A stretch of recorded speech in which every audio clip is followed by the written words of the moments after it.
Hello dancers, and welcome to another edition of our Corona Quarantine Daily Vlog. Today is day number 8 or week number 2 of our quarantine time together. Today's topic is going to be heel turns, and very specifically about the technique on how to create better heel turns. Today we're going to do 5 different techniques to get yourself to understand the heel turn, and we're going to go over 4 different tricks on how you can better coordinate your exercises. Let's get started. Exercise number 1 into our heel turns would be taking an awareness of rocking forwards and backwards on your feet. Notice how I am rolling forwards on 2 feet, then to the middle, and then the back. And what we're trying to do is find a physical awareness of where the pressure is and therefore where our body weight is on our feet. I'm doing this with 2 feet to begin with just for balance sake. So here's my forwards, my middle, and the back of my heel. As we do this, we can start first doing it very aggressively. So I'm going all the way up to the toes, through a flat foot, and then picking up my toes off the ground, then going to flat and coming back up. This exercise will also help to strengthen our ankles and our feet, more specifically what we call dorsal flexion or dorsi-flexsion, which is now the act of putting our toes up or flexing up towards the air or towards our head instead of plantar flexion, which is pushing down and taking our heels off the ground. As dancers, we're more used to pushing off the heels off the ground, versus now picking our toes off the ground. So having that exercise will really strengthen the front of our legs and the front of our ankles. Once we've done that quite a few times and get ourselves used to doing that, try to do it now on one foot. It's going to look something like this. I'm going to go back on the heel, flat, then up on the toe, flat, back on the heel, flat. And as you become more and more clear about the weight, try to have less aggressive actions with the toes and the heels coming off the ground and a lot more subtle actions. Here I am on the toes, here I am on the middle of the foot, and here I am at the heel. Once you're used to now your awareness and building some ankle strength with your feet, now we progress to actually taking a step backwards. Here I'm going to take my right foot backwards, and I want to feel, okay, here's my weight on the ball of my foot. Here's my weight in the middle of my foot. And finally, here's my weight on the heel of my foot. Do that as well, going backwards on your left foot. Once we're used to now having a sense of awareness of the weight as I'm transferring on a backward step, we can start to aim for the heel. Whoop, there I am. There I am again on the heel. There I am again on the heel. Do that a number of times, at least 10 times to get used to now the coordination and the balance.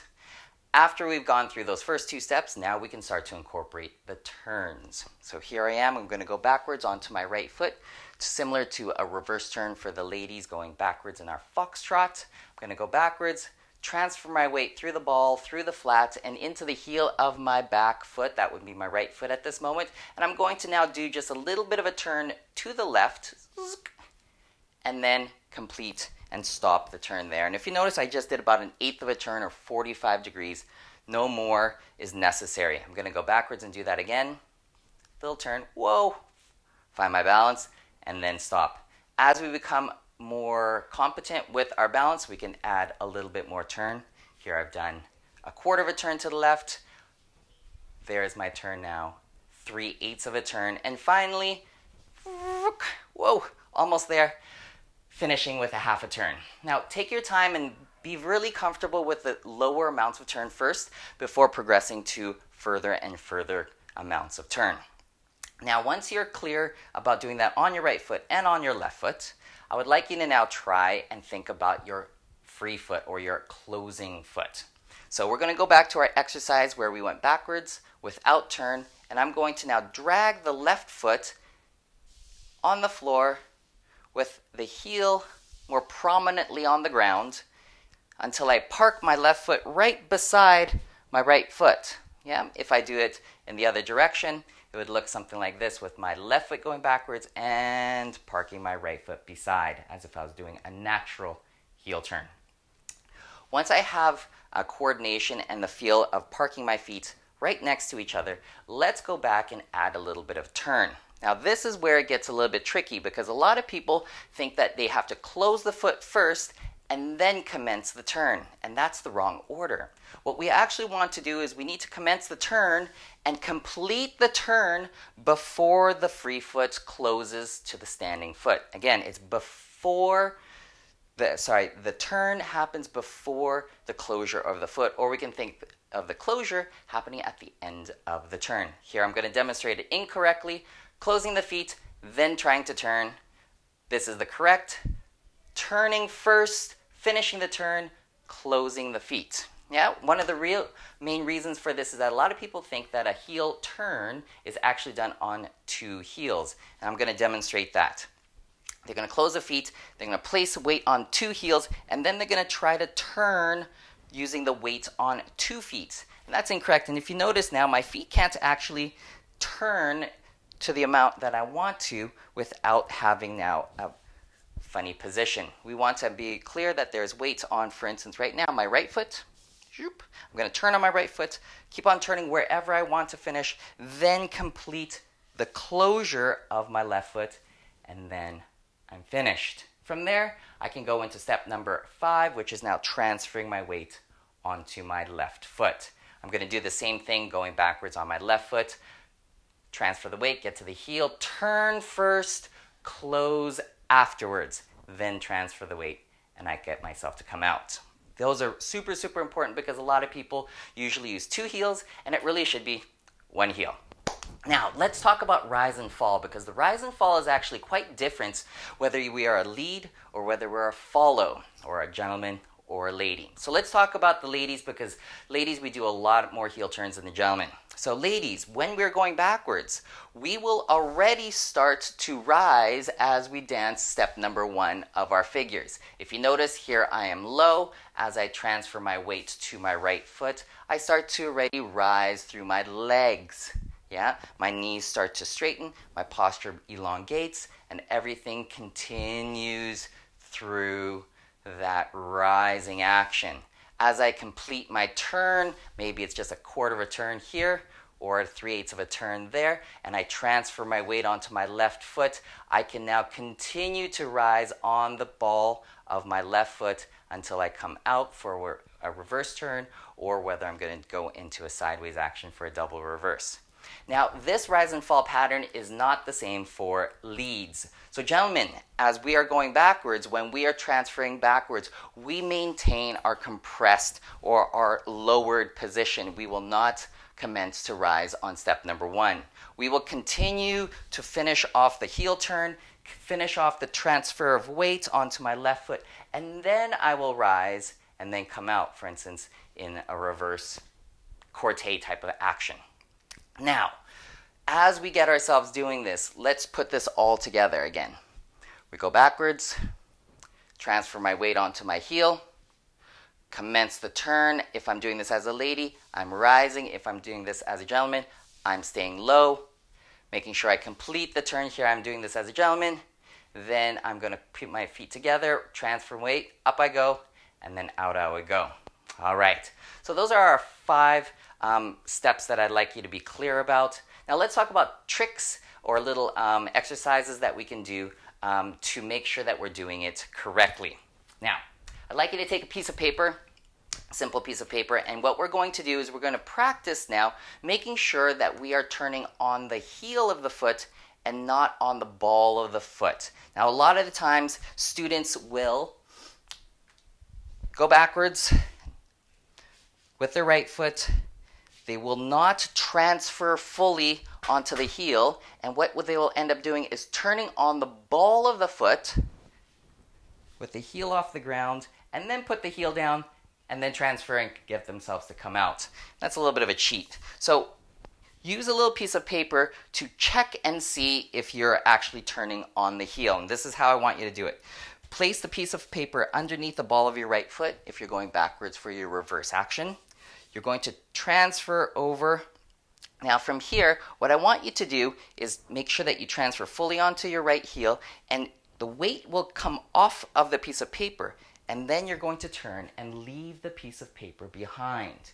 If you have too much weight a lot of the times people will see that the paper actually turns, which is not what we want to do. So as an extreme measure to make sure that we're doing an actual heel turn, start with the paper underneath the ball of foot, transfer backwards, release your weight off the paper, turn on the heel, and leave the paper behind.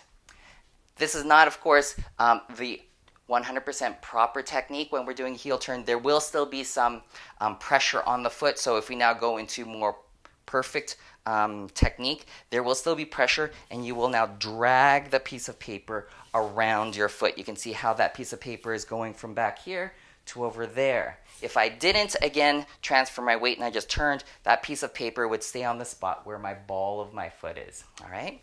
A second way of using a piece of paper is by testing if we are now placing some weight on the heel of our free foot. So here I go backwards onto my right foot again for a reverse action. I'm dragging my left heel in as I'm turning, and that piece of paper is staying with me until I transfer and I get myself to come out. Yeah. Sometimes people think that they have to have 100% of the pressure on the heel turn heel, and they pick up the foot and then leave the piece of paper behind. So we do want to actually take that paper and bring it with us. If we put this piece of paper off to the side for a second, let's use our hands and our arms as well. Okay. A lot of times people aren't sure about where the axis of rotation, or where is the center of the turn. And one thing that we can do is we can use our arms to help signify which one is the center and which one is the turning side. So here in my situation, when I'm going backwards onto my right foot, I'm going to take my right arm up, and I'm going to take my left arm to the side. And what I want to feel is that my right arm stays quite stationary while my left arm does the turn, like a big door that is going around this central axis. If I'm going backwards on my left foot, my left hand would be up and my right hand would be to the side. I go backwards, turn, and there we go. One other way that we can help with our hands is to be really clear about what our center is doing. A lot of times when people are going backwards, here I'm going backwards into my natural heel turn action, they're going to go backwards and they're worried about their balance. And so what they'll do is they'll push their hips forwards and counterbalance with their stomach or their center going forwards to make sure that they're on balance, and then out they go. And one thing that I want you guys to be really clear about is that we will transfer your center. You will take your center backwards into that foot. Woo, I'm a little bit off balance here. Where's my posture? There we go.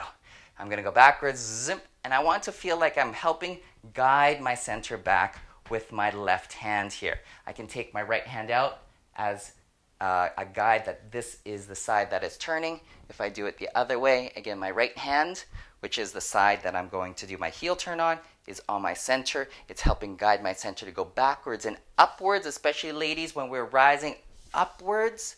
Gentlemen, it's going to still be backwards and down as we rise up, and then we get ourselves to go. So we can use our hands, we can use a little bit of piece of paper to help make sure that we are using a correct technique.